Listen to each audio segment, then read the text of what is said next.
무언가 자신의 흔적을 남기고자 했던 마음. 그것은 새김의 시작이었죠. 그런데 새기는 그 예술은 하나하나 글씨를 선으로서 풀어나가는 게 그게 각이라는 거죠. 새김은 인간이 남길 수 있는 모든 공간 안에서 이루어지고 있습니다. 마음에 새기는 거, 가슴에 새기는 거, 그것도 새김이죠. 이게 정신적, 물질적 이 두 가지가 합쳐지고 우리 그거를 불어놔서 소통을 시키고 대화하고 가슴에 마음이 새기는 것도 다 새김이죠. 간절한 염원을 담아 새겨진 우리의 문화유산은 천년의 세월이 지나도 빛을 발하고 있죠. 어딘가에 남겨진 흔적들은 우리의 발자취를 그대로 말해주는데요. 우리의 현재와 미래는 과연 어떤 모습으로 새겨지고 있을까요?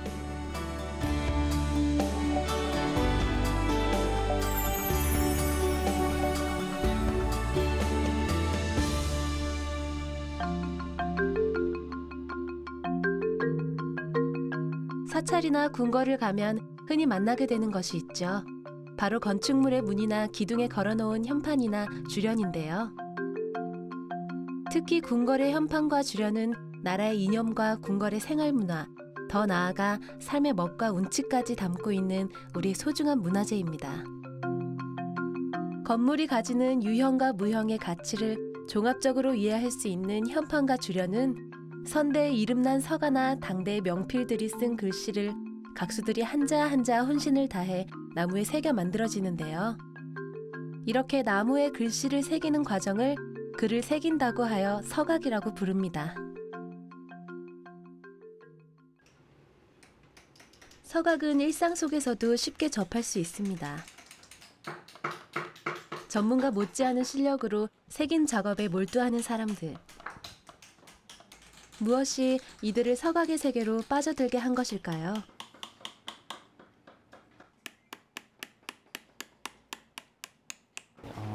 옛날부터 내려오던 전통을 이을 수 있는 그런 조상들에 대한 지혜와 슬기를 알 수 있는 그런 귀한 취미 활동이라고 할 수 있을 것 같습니다.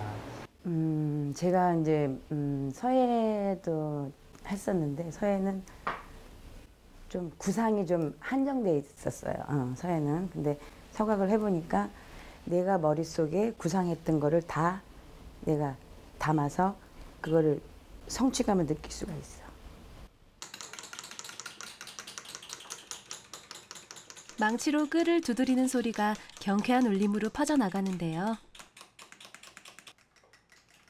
나무에 각을 하는 게 서각의 기본이라 저마다 각각의 나무를 앞에 두고 열심히 무언가를 새기고 있습니다.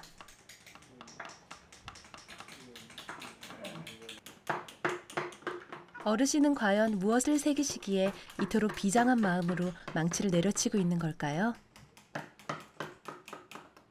이제 무궁화 삼천리 한국 충광 억만년 그래가지고 이제 무궁화가 이제 삼천리에 확 피면은 이제 한국 이제 이 우리나라 적에 억만년이 간다는 이제 이런 글귀예요.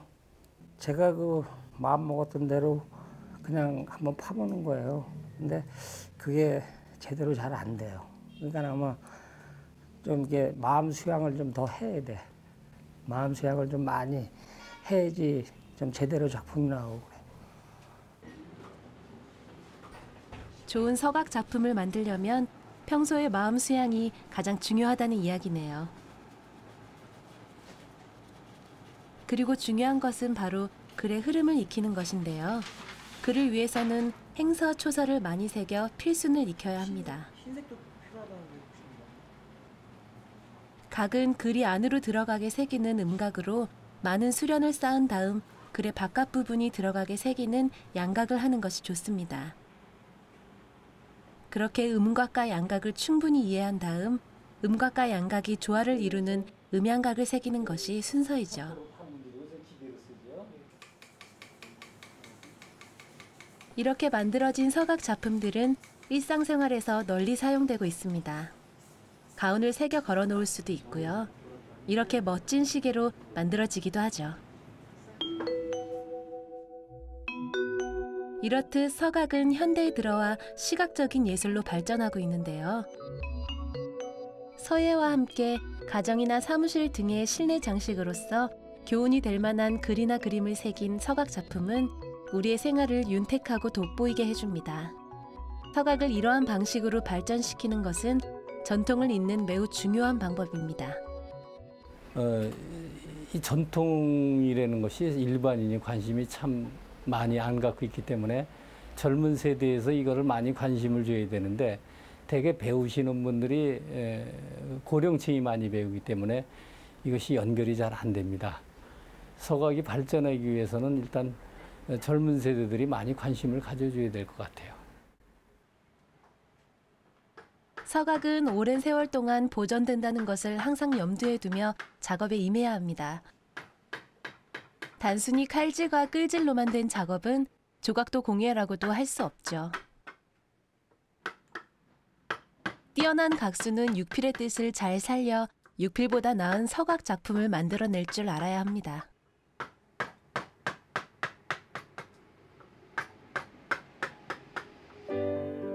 나무판에 글씨를 새기는 서각은 뛰어난 인쇄 기술의 시작이었습니다.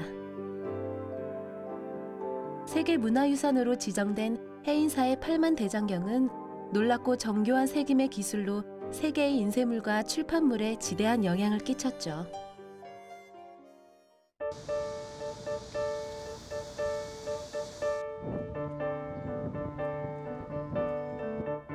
문자나 회화를 기록하기 위해 시작된 서각은 불교를 중심으로 전성기를 맞이하게 됩니다.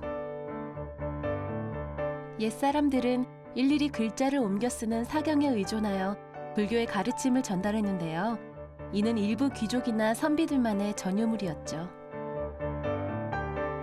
더욱 많은 사람들에게 불경을 전파하려는 마음이 바로 목판 인쇄술을 발달시켰는데요. 신라 고려 시대에는 불경의 수요가 굉장해서 이를 위해서는 목판을 만들어 놓고 필요할 때마다 불경을 인쇄할 수 있는 목판 인쇄술보다 효율적이었습니다. 현존하는 목판 인쇄물 중 가장 오래된 것은 바로 무구정강 대다란이경입니다. 이는 가장 오래된 금속 활자 직지와 함께 인쇄 강국으로서 우리나라의 발달한 인쇄 문화를 보여주는 역사적 결정체죠. 예, 무구정강 다란이경은 우리나라뿐만 아니라 세계적으로 가장 빠른 목판 인쇄물로 다 알려져 있고요. 그만큼 그 목판의 인쇄 기술이 뛰어나다라는 건 세계적으로 다 인정이 돼 있는 상태고요. 그리고 그동안은 일본의 그 백만탑 다란이경이 가장 빠른 목판 인쇄물로 알려져 있는데 이 무구정강 대다란이경이 발견되면서 백만탑 다란이경보다 한 20년경이 앞선 그런 그 석가탑을 만들기 이전에 이제 봉안이 됐기 때문에 그렇게 가장 빠른 인쇄물이라고 알 수가 있고요. 목판 본인 다란이경은 1966년 경주 불국사의 석각탑에서 발견됐는데요. 1000년이 넘은 유구한 세월 동안 석가탑의 복장 유물로 안치되었던 다란이경을 발견하게 된 계기가 참 재밌습니다. 무구정강 다란이경은 석가탑 2층 탑신에서 발견이 됐는데요. 1966년에 석가탑을 그 도굴꾼들이 그 안에 뭘 훔치려고 하다가 일부 손상시킨 적이 있습니다. 그러니까 일부 탑이 손상되니까 국가에서 전체적으로 해체 보수하자 하고 탑을 하나씩 해체를 해보니까 그 2층 탑신에서 일체의 사리장왕구가 발견되었고 그 안에서 이 무구정강 대다란이경이 발견됐습니다. 예. 다란이경을 석가탑 안에 넣은 것은 이 경이 갖고 있는 주술적인 힘 때문인데요. 이 경의 이름에 나오는 다란이는 주문을 뜻하는 것으로 이 주문에 신비한 힘이 있다고 믿었던 것이죠.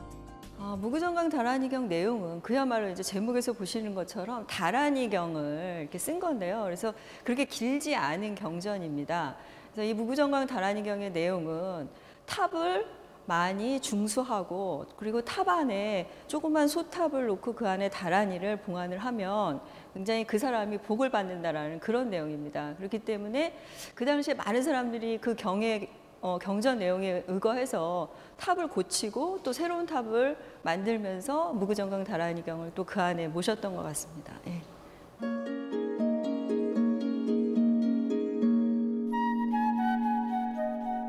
이렇듯 불교의 힘과 교리를 전파하기 위해 발달된 서각의 목판 인쇄술은 우리 선조들의 깊은 지혜와 혼이 담긴 위대한 문화유산입니다.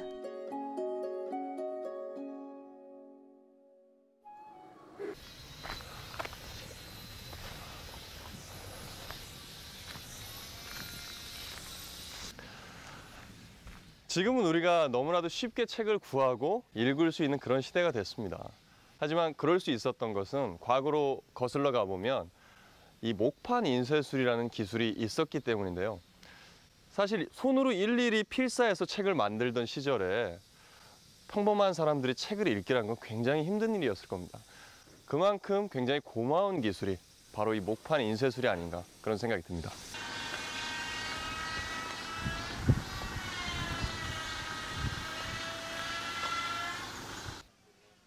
경기도 파주의 한 작업장.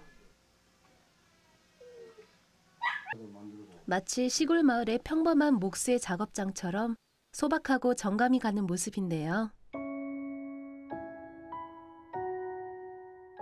이곳에서는 사실 다른 곳에선 보기 힘든 작업들이 밤낮으로 이루어지고 있다고 합니다.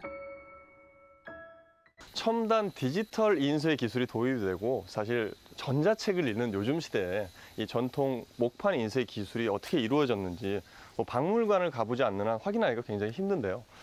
그 전통 목판 인쇄 기술을 확인하기 위해서 파주에 있는 한 작업장을 와봤습니다. 날씨가 너무 더운데 열심히 땀 흘리고 계신 장인분들 한번 만나보겠습니다. 이곳은 서각과 모판각, 판본 제작에 능한 전통문화의 계승자 각수 조정훈의 작업장입니다. 그의 손에 쥐인 예리한 칼끝으로 글자 하나하나가 목판에 새겨지고 있습니다.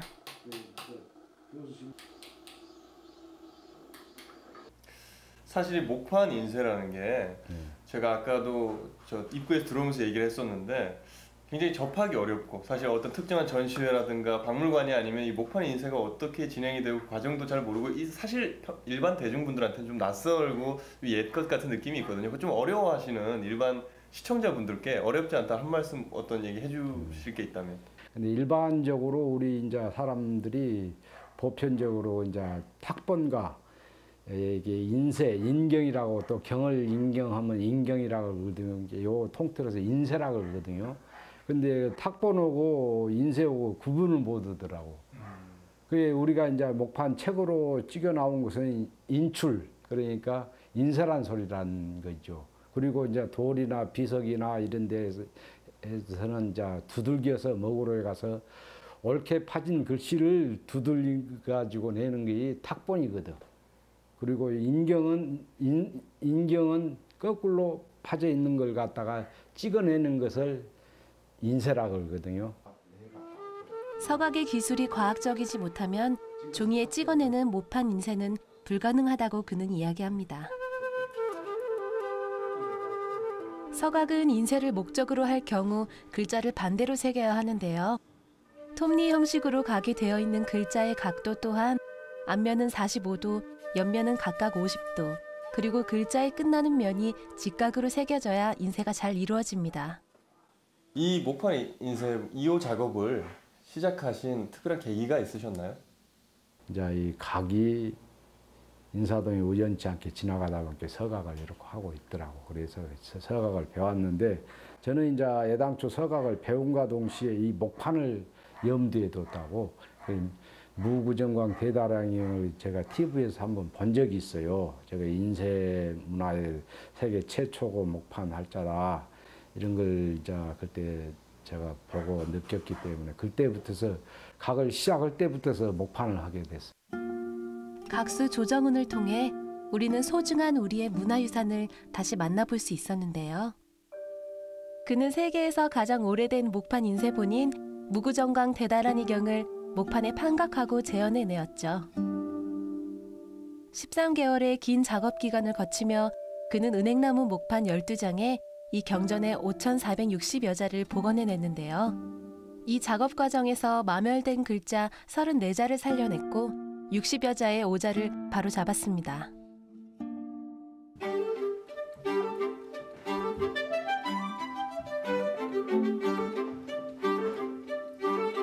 각수 조정우는 근 30년째 전래의 방법에다 자신만의 창의성을 더해 우리 소중한 문화유산을 서각과 목판으로 재현해내고 있었는데요.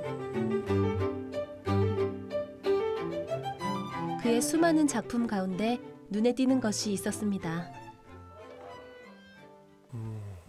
지도.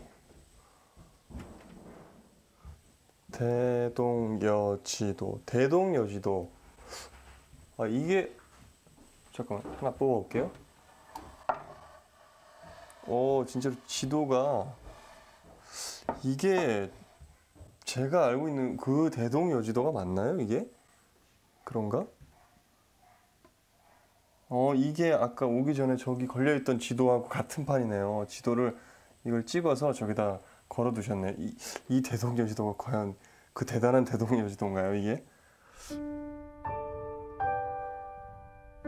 1994년 각수 조정우는 고산자 김정호가 만들었던 대동여지도의 목판을 복각하며 이름을 알립니다.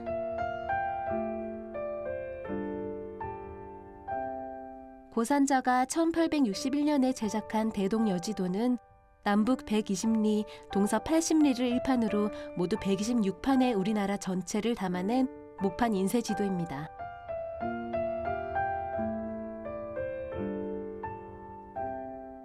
그러나 대원군 시절 대동여지도의 상세함에 놀란 조정 대신들이 판각을 압수해 불태워버리는 바람에 현재 한 판만 전해져 보존되고 있는 것을 각수 조정훈이 그대로 복원한 것이죠.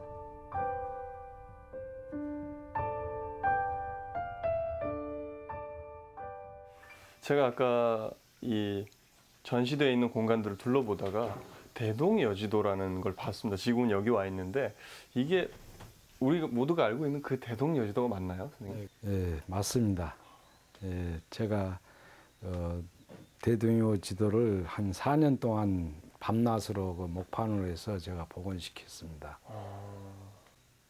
그런데 이제 대동여지도에 이제 없던 걸 제가 좀 추가했어요. 그 독도가 빠져 있는 것을 제가 독도를 기입을 하고. 특히 조정우는 대동여지도에는 편입이 안 된 독도를 새겨넣고 잘못된 지명을 바로잡아 우리 영토에 대한 의지를 함께 담아냈습니다. 이치적으로 좀 틀려가지고 현재 제가 그쪽에 지역을 시찰을 해가지고 하동하고 악양하고 뒤바뀐 걸 제가 고쳤습니다. 야, 그러니까 기존에 있던 지도를 단순하게 복원하신 게 아니라 없던 지역이나 잘못된 것까지 수정 보완하셔서 이 복원을 하신 거군요. 아, 정말 대단하십니다. 특별히 대동여지도를 복원하게 되신 계기가 있을까요? 제가 복원하기 이전에는 한 장인가 이렇게 뭐 숭실대학교 박물관에 이렇게 보관이 되어 있다는 소리를 들었어요. 제가 한 밤낮으로 4년 동안 이걸 작업을 했습니다. 그래서 5칠까지 이렇게 해서 제가 이렇게 복원한 작품입니다. 우리의 선조들이 일일이 손으로 새긴 작품들을 수작업을 거치지 않고 첨단 기술로 복원한다면 그 과정이야 쉽겠지만 복원의 진정한 의미는 없어지는 것이라고 각수 조정우는 이야기합니다. 대부분 인쇄물이 많이 발견이 되고 목판은 많이 유실이 되지요. 그걸 보관할 수도 없고 또 오래되다 보면은 한지 같은 경우는 한 1000년 이상 보존이 되고 목판은 나무는 그렇지 않지요. 조금 수명이 짧죠. 그러다 보니까 그게 없어질 수가 있죠. 이 무구정강 대다란이경은 세계 최초고 가장 오래된 목판 인쇄물이에요. 그래서 이게 각수로서 이걸 꼭 한번 해내야 되겠다 이런 마음가짐이 컸죠. 그래서 이 작품을 하게 된 거죠.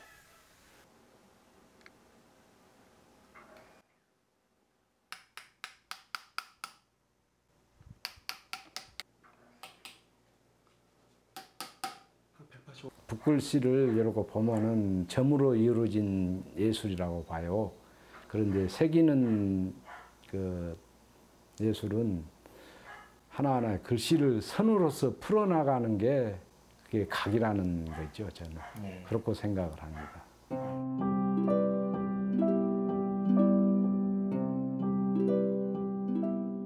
우리 역사에서 문명화된 새김의 시작에 있었던 목판 인쇄, 사실은 그 제작 과정이라든지 그런 것들이 이렇게까지 많은 시간이 들이고 정말 힘든 과정이 있다고는 전혀 생각을 못했는데 와서 보니까 선생님의 노고가 정말 대단하시다는 생각이 들었고, 단순히 나무에 글자를 새기고 그림을 새긴다는 느낌보다 우리의 혼이 깃든 전통과 문화를 사람들의 마음속에 새기고 계신 게 아닌가, 그런 생각 들었습니다. 저도 그 정성을 마음속에 새기고 떠나게 되네요.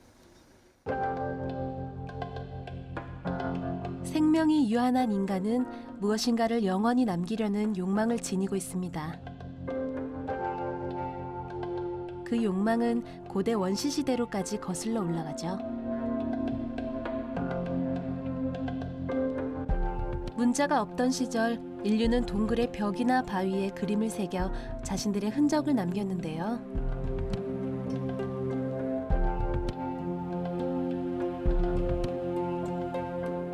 바위 그림이라고도 불리는 암곽화는 선사인들이 자신의 바람을 기원하는 마음을 담아 커다란 바위 등 성스러운 장소에 새긴 그림으로 선사시대의 사람과 문화적 수수께끼를 풀어줄 귀중한 열쇠가 되어주고 있습니다.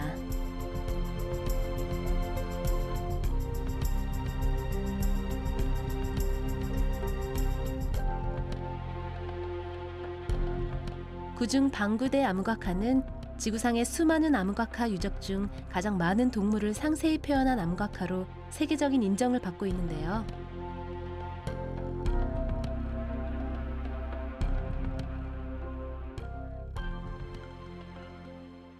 한국에서 유일하게 고래의 사냥 장면을 포함한 그 해양 수렵 문화와 관련된 그림들하고, 그다음에 묻짐승들을 사냥한 이제 그 육지 수렵 문화, 이 두 가지 문화가 공존하는 형태로 그림이 새겨져 있습니다. 이런 형태의 그 유적은 세계 암각화 유적에서도 동일한 사례를 발견하기가 어렵습니다. 이 한반도의 선사시대의 그 해양 그 어렵 문화, 그것의 실체를 밝히는 데는 결정적인 자료이고, 또 예술적인 형상화의 완성도를 따져도 한국 예술의 첫 출발점을 반구대 암각화로 잡을 수가 있습니다.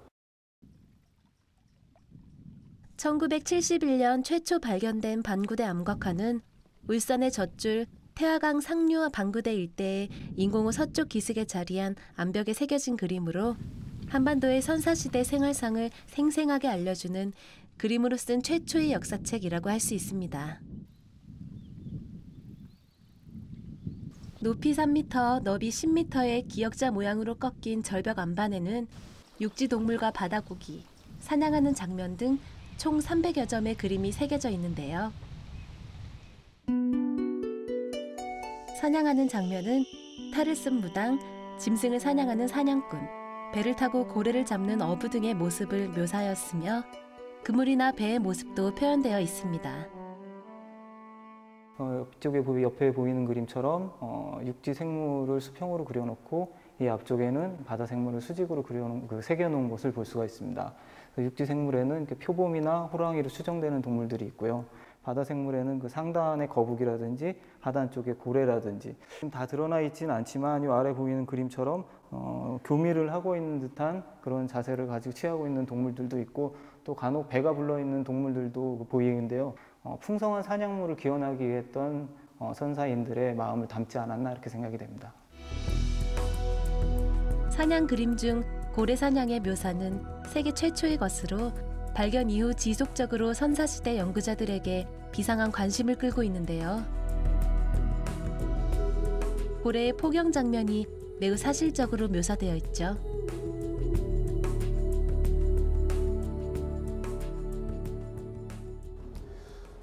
반구대 암각화에는 그 배를 타고 나가서 고래를 직접 작살로 사냥하는 장면도 있고, 그런 고래를 배 옆에 묶어서 다시 육지로 데리고 오는 것으로 보이는 장면의 일부도 있습니다. 또 어떤 부분에서는 잡은 고래를 어떤 방식으로 해체했는가를 보여주는 장면도 있습니다.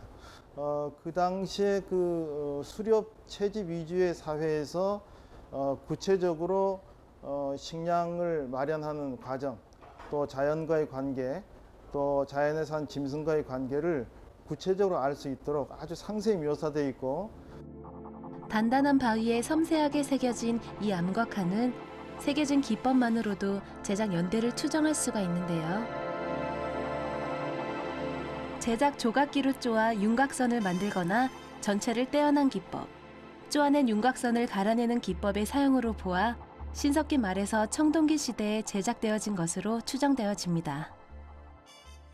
우리나라의 청동기 이전의 예술이 어떤 식으로 발전해 왔는가를 아주 구체적으로 보여주고 있고, 또 새김의 기법도 단계에 따라 다른데, 예를 들면 면을 파내거나 아니면 실루엣의 형상만 잡아내거나 아니 깊이 갈아서 다시 이렇게 그것을 그라인딩을 더해서 형상을 뚜렷하게 나타내는 방식 등이 단계별로 다 표현되어 있어서 이 예술적 발전의 과정이나 조감도적으로 들여다보는 그 시각, 그의 변화 과정 같은 것들이 아주 구체적으로 담겨져 있어서 한국 예술의 출발 단계에서 우리 조상들이 어느 정도 수준의 예술적 감각을 지니고 있었는가를 보여주는 매우 중요한 유적이고요.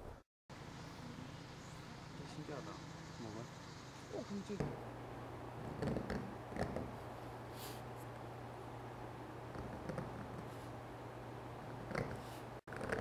돌은 종류에 따라 다양한 재질적 특성을 지니고 있습니다. 하여 새김을 하는 사람들에게 돌은 가장 매력적인 재료이죠.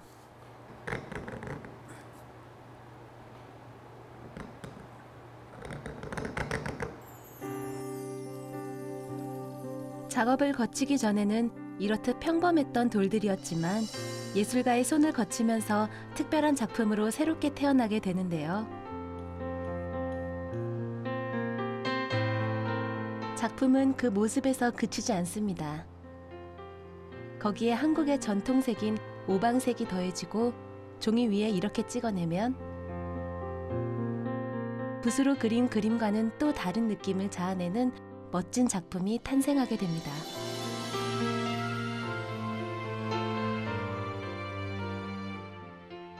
칼의 그 맛이 직고개미, 그러니까 직선과 곡선의 미를 현저하게 나타내기 때문에 보기와 느낌이 다르죠. 자연적인 느낌이. 정고암. 그는 원래 전통 정각을 하던 사람이었죠.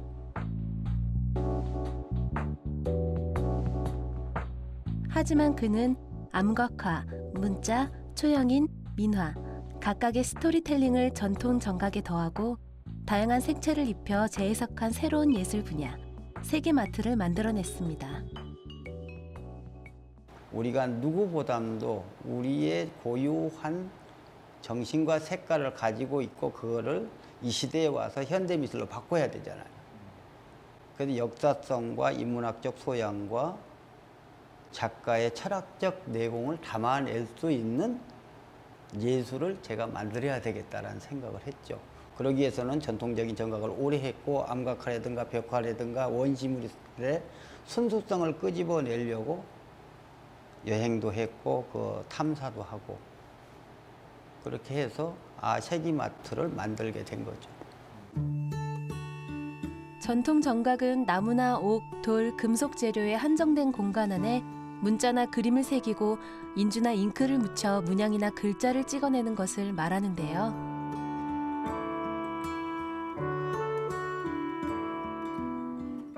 정각은 한자의 각서체 중 가장 조형성이 짙은 전서체를 주로 사용했기 때문에 정각이라 이름이 붙여졌죠.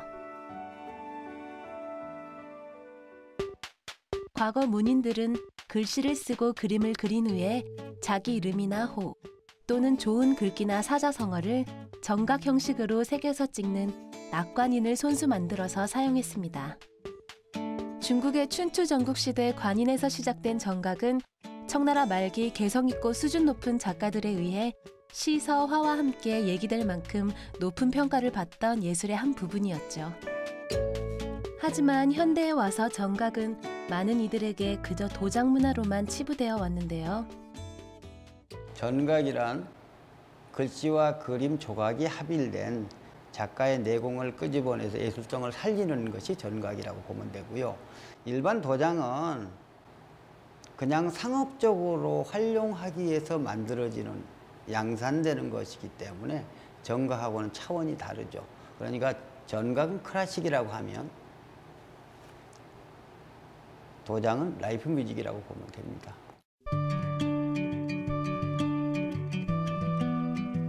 현대에 와서 자취를 감춘 위험에 빠졌던 정각은 세기마트라는 현대 종합 예술로 새롭게 진화해 가고 있습니다.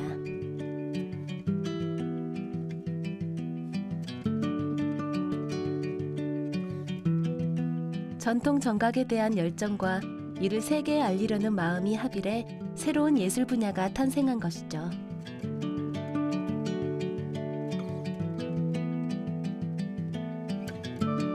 이로 인해 그저 도장 등으로만 명맥을 이어오던 한국의 정각은 현대적인 감각이 돋보이는 작품들로 다시 태어나게 됩니다. 여기 있는 모든 작품들이 돌에 새겨 넣어서 만들었다고 하니까 진짜 대단한 것 같은데 이 작품 한번 보면 이 멀리서 보면 단순하게 불상 위에 금빛으로 뭔가 색깔을 칠해놓은 것 같은데 자세히 보면 여기 한글로 이 깨알같이 전부 다 글씨가 들어가 있습니다. 예, 다 새겨서 옆에도 뒤에도 부처님의 가르침에 어떤 그런 글들을 써놓은 것 같은데 이 금빛의 이 글자를 보고 있으니까 부처님의 가르침도 제가 배워가는 것 같고 너무 좋네요, 이 작품. 금강경은 부처의 중요한 가르침이 들어있는 불경으로 한 권으로 있는 팔만대장경이라고 불리는데요. 부처의 가르침이 한자 한자 정성스레 새겨진 이 작품을 보니 곁에 두고 바라보는 것만으로도 그 가르침이 와닿을 것만 같은 느낌이 듭니다. 여기 또 다른 작품이 눈길을 끄는데요. 송강 정철의 가사인 관동별곡이 그림과 글로 강렬히 새겨져 있습니다. 이 작품은 한편의 수묵화 같은데 돌에다가 어떻게 이렇게 살아있는 듯한 풍경을 이게 새겨 넣을 수가 있는지 너무 놀랍고 진짜 아름답습니다. 이게 만져보지 않아도 돌의 거친 질감도 느껴지고 이게 재밌는 게 이렇게 그림에 종이를 대서 바로 찍어내면 곧바로 그게 그림이 되고 그리고 글자에 또 종이를 찍어대면 바로 한 권의 색이 탄생한다는 자체가 굉장히 아름다우면서 동시에 되게 재미있는 작품이 아닌가 그런 생각이 드네요. 하여 세계마트를 조각, 그림, 글씨가 합일된 종합예술이라고 부릅니다. 하지만 세계마트는 여기서 멈추지 않습니다. 정적인 고전의 정각 그림이 동적인 영상 그리고 디지털과 만나 정각 애니메이션으로 탄생하며 새로운 스토리텔링을 형성하게 된 것입니다.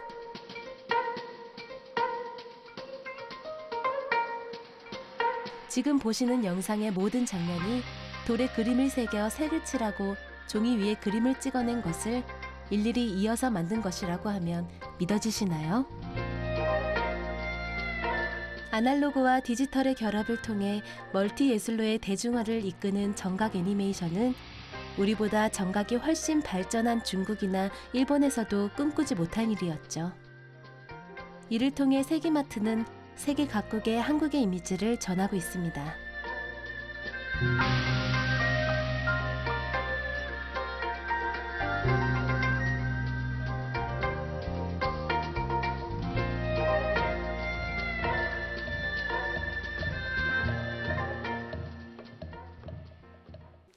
예, 선생님, 제가 이 작품이 너무 멋있어서 한동안 넋을 놓고 이걸 쳐다보고 있었는데 아까 옆 갤러리에서 본 것처럼 그 불상 그 스님, 그 부처님 세기마트 작품처럼 깨알같이 여기 세종대왕님 얼굴에도 깨알같이 글씨 쓰여 있어요. 근데 되게 독특하고 시선이 가는 게 요 밑에 글씨체인데 하늘, 땅까지는 제가 알겠는데 사람까지도 알겠어요. 되게 독특한 글씨체인데 이 작품 설명 좀 해주세요. 세종대왕께서 한글 창제 당시에 온몸이 체화가 되어 있다, 한글로서 체화가 되어 있다는 느낌을 살려내기 위해서 훈민정음 해례를 몸에도 얼굴에도 관에도 다 새기게 됐지요. 그 옆에도 배경에도 한글 해례를 풀어서 새겼고요. 하늘, 땅, 사람, 물불, 바람이라고 하는 거는 늘인데 늘자를 쭉 빼고 그 니은과 니을을 밑에다 합쳐졌고 땅하고는 같이 합쳐져서 땅, 사, 람 할 때 여기다가 다시 미음을 집어넣고 사자 할 때 이렇게 흐름을 같이 한꺼번에 써버린 거죠. 물, 불 할 때도 같이 여기다가 울 위에다가 자음만 얹어놓은 거고 바자도 마찬가지 여기서 다시 연결해서 이렇게 해서 축약을 시켜버린 거죠. 람 해도 재밌다고 생각하죠. 그래서 외국 사람들도 이걸 보면 아주 재밌는 특이한 글씨다라고 디자인된 글씨, 그리고 그 안에 소리를 내는데 지장이 없다는 얘기. 저는 단순하게 아름답게 표현된 거라고 생각했는데 그 세종대왕님의 그 당시에 어떤 심정 같은 것도 고려를 하셔가지고 아주 깊이 있는. 그건 작가가 할 일이죠. 아, 대단합니다. 너무 좋아요. 저는 여기 10분 넘게 있었어요. 너무 좋아서. 아유, 감사합니다. 예. 세기마트는 한글의 우수성을 세계 널리 알리는 데도 쓰이는데요.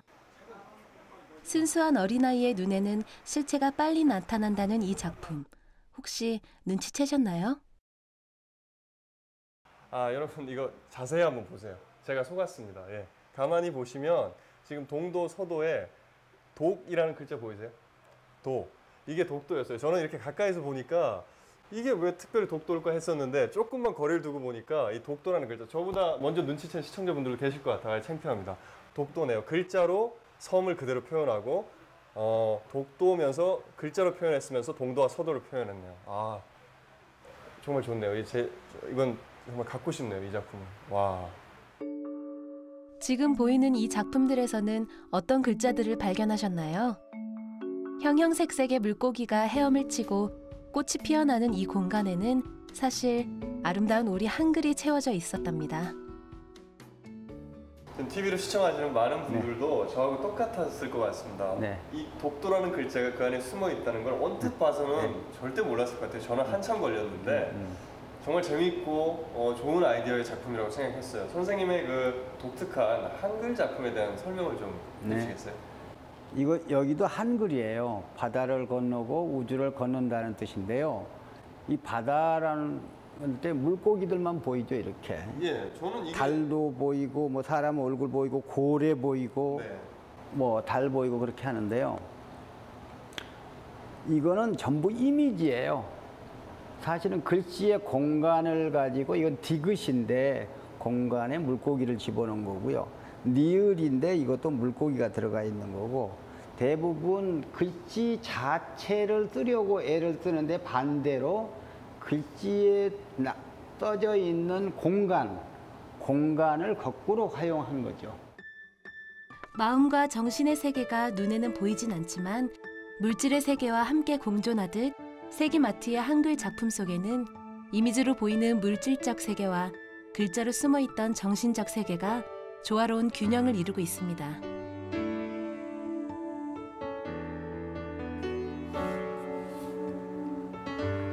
돌에 칼로 글과 그림을 새기는 일 자체만으로도 그의 작업은 충분히 힘겨워 보이는데요. 그저 차가웠던 돌이 한자 한자 혼을 다해 칼끝으로 새겨지고 거기에 메시지를 담고 인생의 철학까지 담으니 마치 물질이 새로운 생명을 얻은 것만 같습니다.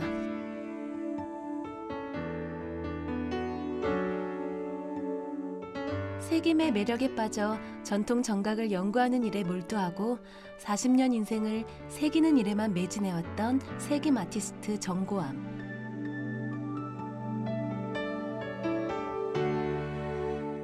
그에게 세김의 철학을 들어보았습니다. 선생님께서 생각하시는 세김이라는 건 어떤 의미로? 세기면 지금 대화하고 있는 것도 커뮤니케이션, 세김이고요. 사기다의 준말이 세김이기도 하고, 또 물성에다가 새기는 것도 새기는 것이고, 물성에다만 새기는 것이 아니라 물질에다만 새기는 금, 은, 동, 돌, 나무 이런 데만 새기는 게 아니고 그건 당연히 있는 거고 마음에 새기는 거, 가슴에 새기는 거 그것도 새김이죠. 물질, 정신, 사람과의 관계, 소통이죠. 그 세 개가 합쳐진 게 새김입니다. 캄캄한 어둠이 한 줄기 빛을 통해 환히 밝혀지고 물질이 새김을 통해 새로운 생명을 얻듯이 새김아트를 향한 그의 끊임없는 변화의 노력이 전 세계에 닿아 우리의 순수 예술이 전 세계인의 마음을 사로잡기를 기대해 봅니다.